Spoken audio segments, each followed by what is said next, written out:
Bismillahirrahmanirrahim. Assalamualaikum warahmatullahi wabarakatuh. Alhamdulillahirabbil alamin wassalatu wassalamu ala asrafil anbiya'i wal mursalin wa ala alihi wa sahbihi ajma'in. Amma ba'du.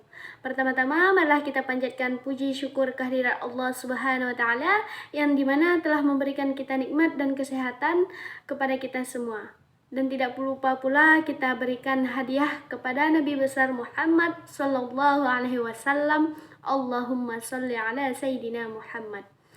Yang dimana telah membawa kita dari alam kebodohan sehingga alam ilmu pengetahuan seperti yang kita rasakan pada saat ini. Yang saya hormati Ibu Maida Sapita MPD selaku dosen pengampu mata kuliah program kerja PAUD, dan saya banggakan teman-teman sekalian. Di sini saya ingin memperkenalkan diri saya. Perkenalkan, nama saya Sinta Delpianti dengan NIM 2102149. Saya dari program Studi Pendidikan Islam Anak Usia Dini Fakultas Tarbiyah dan Keguruan di Universitas Islam Araniri, Banda Aceh. Nah, di sini saya ingin mempresentasikan hasil pembelajaran program kerja PAUD yang berjudul Panduan Penyelenggaraan PAUD Berkualitas Lingkungan Belajar Aman. Nah, materi yang pertama itu ialah definisi lingkungan belajar aman di sekolah. Lingkungan belajar yang aman di pendidikan anak usia dini adalah lingkungan belajar yang mampu memberikan rasa aman dan nyaman bagi anak, pendidik, dan tenaga kependidikan, baik secara fisik, psikis, mental, maupun sosial. Menciptakan lingkungan belajar yang aman untuk anak sama dengan melakukan pemenuhan hak dan perlindungan anak di lingkungan pendidikan. Nah, seperti apa sih lingkungan aman secara fisik itu? Lingkungan aman secara fisik itu seperti keamanan bangunan, lingkungan, dan ketersediaan P3K. Dan lingkungan secara psikis itu meliputi indikator kebijakan anti kekerasan seksual, anti kekerasan fisik, anti perundungan, dan anti hukuman fisik. Selanjutnya ada indikator utama untuk mengembangkan lingkungan belajar aman di PAUD.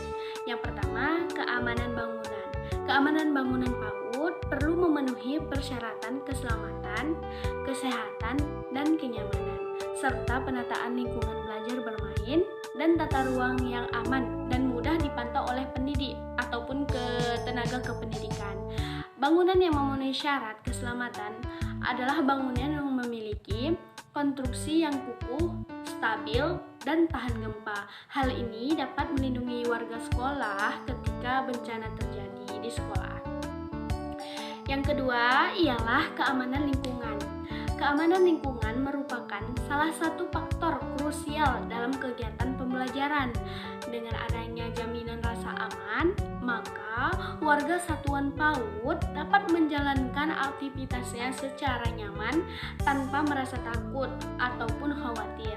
Agar terciptanya lingkungan yang aman, berikut ini perlu kita perhatikan seperti penanganan jika terjadi bencana dan keadaan darurat. SOP yang dipahami dan dilaksanakannya kampanye rutin tentang penanganan keadaan darurat. Nah, yang ketiga ialah ketersediaan fasilitas P3K. Ketersediaan P3 di satuan PAUD sebagai fasilitas untuk menghadapi kondisi darurat. Nah, berikut ini ada beberapa alat P3K yang harus disediakan seperti kaset steril, plaster obat, kapas, gunting, dan betadin. Guru dan tenaga kependidikan juga perlu memiliki keterampilan untuk memberikan pertolongan pertama pada kecelakaan atau disingkat dengan P3K. Selanjutnya yaitu memahami lingkungan yang aman di satuan PAUD, yaitu prinsip non-diskriminasi. Prinsip non-diskriminasi, pendidik perlu memastikan semua anak mendapat porsi perlakuan yang sesuai dengan kebutuhan untuk tiap individu anak.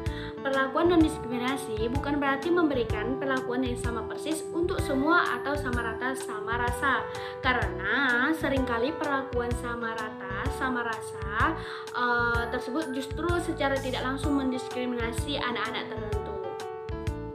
Selanjutnya ada prinsip untuk kepentingan terbaik bagi anak.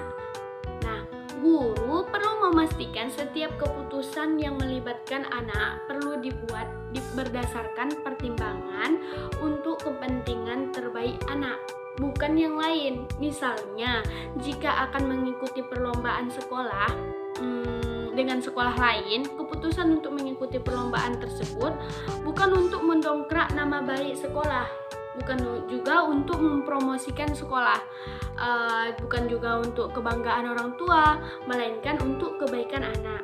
Misalnya, satuan PAUD memutuskan untuk ikut lomba agar anak bisa mengenal anak-anak dari satuan PAUD lain, agar anak memiliki keberanian untuk menunjukkan bakatnya, dan agar anak merasa dihargai, lalu menjadi lebih termotivasi lagi untuk berkreasi. Selanjutnya ada prinsip kelangsungan hidup, tumbuh, dan berkembang. Kelangsungan hidup, tumbuh, dan berkembang adalah hak yang melekat pada anak atau hak asasi anak. Pendidikan anak usia dini berperan penting dalam pemenuhan hak tumbuh kembang anak, karena pendidikan anak usia dini sejatinya itu bertujuan untuk membantu anak agar bisa tumbuh dan berkembang secara optimal. Dalam perspektif hak-hak anak, kegiatan di satuan PAUD harus memperhatikan tumbuh kembang anak. Kurikulum PAUD juga harus mempertimbangkan prinsip perkembangan dan belajar yang untuk mengoptimalkannya, membutuhkan pendekatan holistik, mengintegrasi kebutuhan kependidikannya, kesehatan, dan pengasuhan. Dan adapun prinsip selanjutnya, prinsip partisipasi anak. Anak-anak seringkali dianggap masih belum dapat berpikir dengan baik sehingga pendapatnya seringkali diabaikan. Dalam konsep hak anak, anak dipandang sebagai individu yang sudah mampu berpikir dengan baik, terutama dengan tentang kebutuhannya. Prinsip partisipasi ini anak mengharuskan untuk orang dewasa melibatkan anak dalam pengambilan keputusan yang berkaitan dengan diri anak. Artinya, pendapat anak itu harus kita dengarkan dan dipertimbangkan ketika guru atau satuan PAUD akan menentukan kegiatan apa yang akan dilakukan oleh anak tersebut. Slide selanjutnya yaitu pentingnya satuan PAUD mempersiapkan lingkungan aman untuk anak. Pentingnya menjaga lingkungan aman secara fisik sebagai berikut.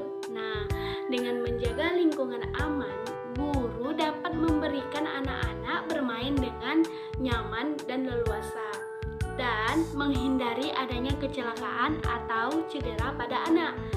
Selanjutnya, menghindari adanya konflik atau agresi fisik antara anak, seperti anak saling berebut mainan sehingga menimbulkan pertengkaran.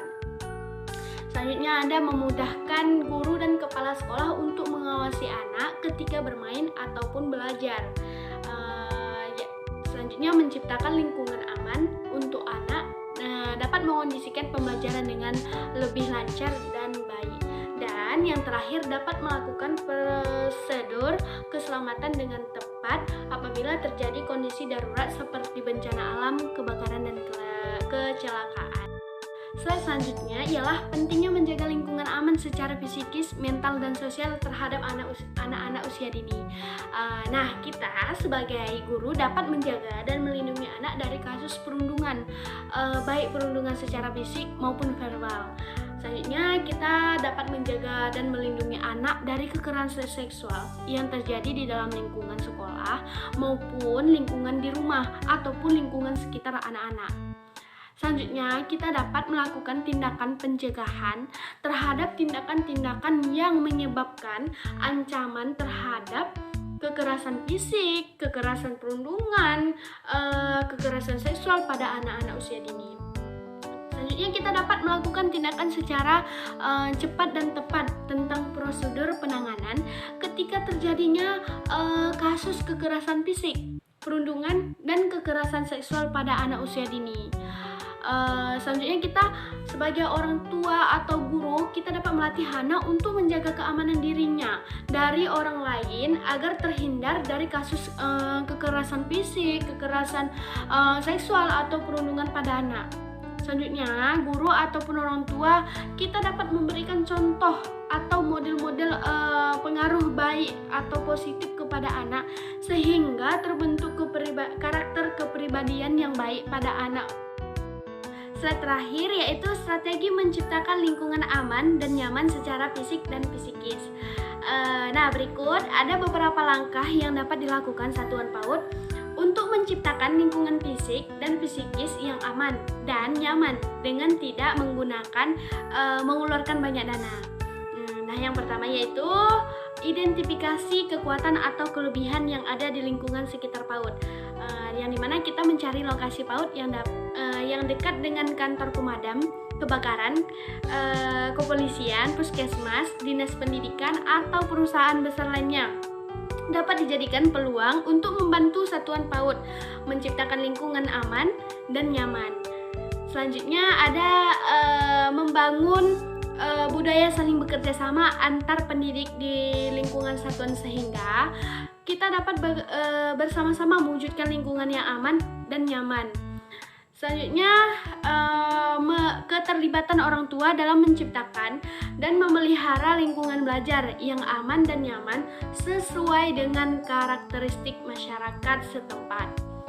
Kerjasama orang tua dan satuan PAUD merupakan kunci terciptanya lingkungan belajar aman dan nyaman bagi anak. Berbagai hal yang anak alami di lingkungan keluarganya juga akan mempengaruhi cara anak belajar, cara belajarnya di sekolah ataupun di rumah. Oleh karena itu orang tua merupakan elemen terpenting dan terdekat yang harus dilibatkan dalam program-program di satuan PAUD. Baik, dengan demikian sampai di sini presentasi saya. Apabila ada kata-kata yang salah, mohon dimaafkan. Saya tutup dengan mengucapkan alhamdulillahirrabbilalamin. Terima kasih yang telah melihat dan mendengarkan penjelasan saya. Jangan lupa like, subscribe, dan komen. Sekian, terima kasih. Assalamualaikum warahmatullahi wabarakatuh.